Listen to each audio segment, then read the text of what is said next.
Good afternoon from Little Creek Bee Ranch. We're going to finish up with our four-part series on sustainable beekeeping. This will be the last quadrant, essential oil management.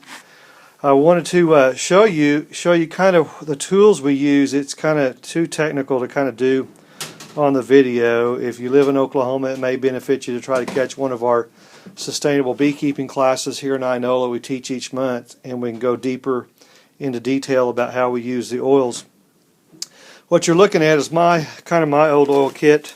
There's a whole menagerie of tools. Different things in here I use, all my oils. Wintergreen oil, that's a very popular, that's the main one we use. Natural wintergreen oil from Loran oils. If you'll contact Loran oils, let them know that you're a beekeeper, ask them if they can put you on their wholesale list. They've always honored that, and that saves you quite a bit of money. I know you can order oils on Amazon.com, and that saves quite a bit of money. But just to give you a general overview, here's the whole idea behind using essential oils is mileage.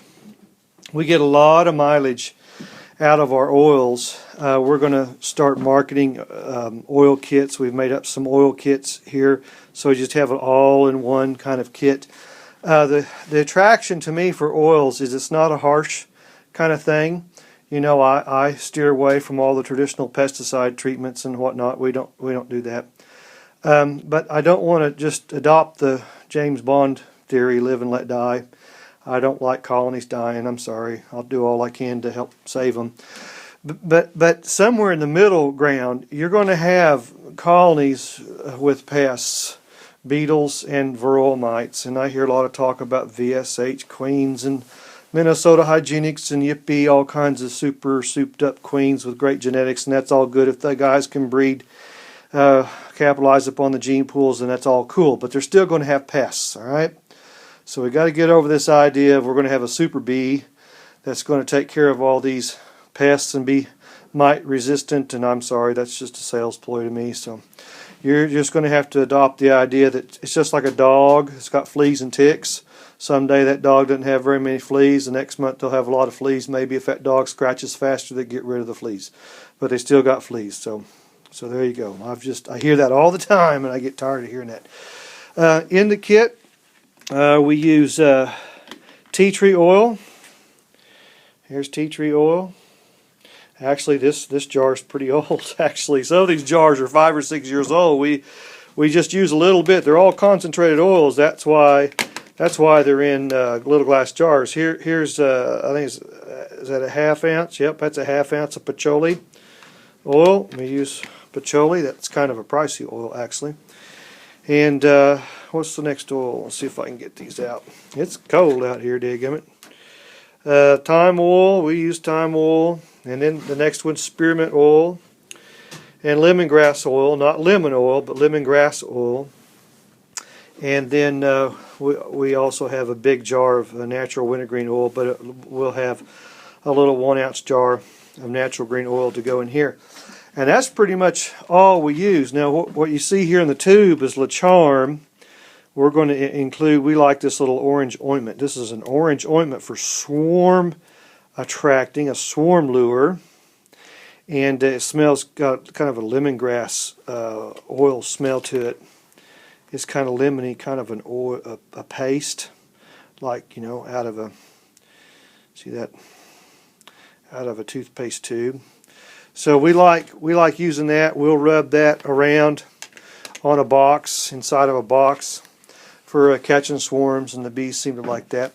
Also, we'll include in our oil kit the pamphlet that we use for all of our oils. This is what the students get when they come to the oil class. I know some people are copying it and handing it out. Well, all right, good for you, but you don't know how to use it, so I don't know what to say. I guess if you kill bees, you're on your own. But I want to help people. You know, we're out here helping bees and helping people understand bees and helping them do good things with bees. I'm real comfortable using essential oils. I don't know, this kit. And we may put a few more items in here. This is a coaster. We used the cardboard coasters you get from Olive Garden, you know. Hey, I'm cheap, man. And I'll ask the waiter, waitress, hey, do you mind if I have a stack of coasters? I'm a beekeeper, and we use them to help keep the bees healthy. Boy, they dash off, and they'll get some coasters. I leave them a good tip. And the coasters, they do well as a carry medium for the oil, to get the oil into the hive. But we do it a certain way. I don't know, a kit like that, $80–$85. Some people may kind of gasp at that. Go price some checkmite strips. Go price some checkmite pads. Go price some of these traditional pesticide treatments for just one treatment for spring or fall. I'm very confident in what we do, and we get a lot of mileage out of what we do. Now you can chase all these down if you want to. That's all well and good. But man alive, when somebody's willing to decrease your learning curve and show you how to implement all these, I don't know, I guess you got to consider the value of that. So the pamphlet itself is valued at $40. We actually sell the pamphlets outright. Mail it to you if you want to, pay on PayPal or whatever, $40 for the pamphlet of oil recipes. And then all the various oils and ointments and stuff that we gather up and order in the right size of little tackle box. And we go to effort to put all this together. I think about $80 is way worth the value when you talk about keeping bees healthy, because the big bee supply companies, they want you to buy every spring and fall. Well, have at it. I guarantee you in one purchase you'll spend more than $80. So, and eyedroppers, we use graduated pipettes. I guess they're officially called pipettes, eyedroppers, and we'll put a couple of eyedroppers in our kit. So we're not done making up the kit, and we'll be posting those before long. Essential oil management is a real skill. I mean, you got to be able to read the colonies and know when to do what. So it takes a couple of years to get a handle on it. My purpose here is just to get you to adopt the idea that you don't have to accept the traditional mantra and doctrine of buying traditional pesticide treatments to keep your bees healthy. That's a bunch of garbage. I don't believe that. We've been doing this since '05 like this, and we've done well. There's been a couple of times I've accidentally killed the colonies out, but it's been my mistake because I didn't read things right, and it was my mistake in here, and we didn't do that again. So, yep, you can do damage if you don't know what you're doing, but essential oil management is going to knock out beetles. That's our number one problem. If you got beetles, then you got varroa mites. Anytime I see a beetle, they get a treatment. And I don't have any desire to trap or drown beetles. I want to kill them or make them fly away. So, there you go. Kind of get on my soapbox about that. But that's, real down and dirty about essential oils. It's effective, it's efficient, it's cheap. I get a lot of mileage. Those three little bottles right there, I bet those are 5 years old, and they still got plenty of oil in them. So you get a lot of mileage out of it. You just have to learn. You're just going to have to learn and keep talking and asking questions. And if you can make it out this way to catch one of our classes, I surely would do that. I would make the effort to do that. But anyway, I hope that helps somebody. I hope that prompts some discussion in some of the bigger bee clubs and stuff.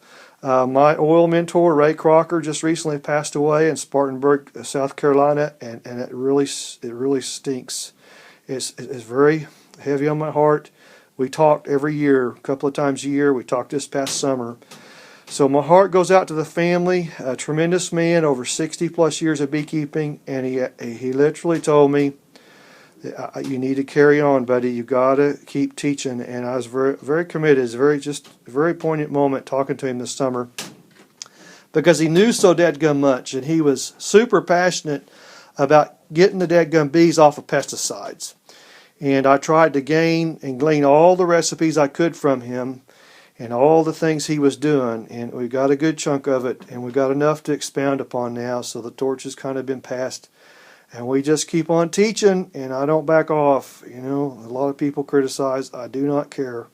I really am passionate about the oils, and it can really make a difference for your hives, because I don't know of anybody that's willing to let their 2 or 3 little hives just die because they didn't want to do something about it and didn't want to buy a pesticide treatment or whatever. Well, here's some solid answers for you. I hope this benefits somebody. I hope you ask a lot of questions, and maybe we'll see you at the Sustainable Beekeeping class here soon. Have an awesome day.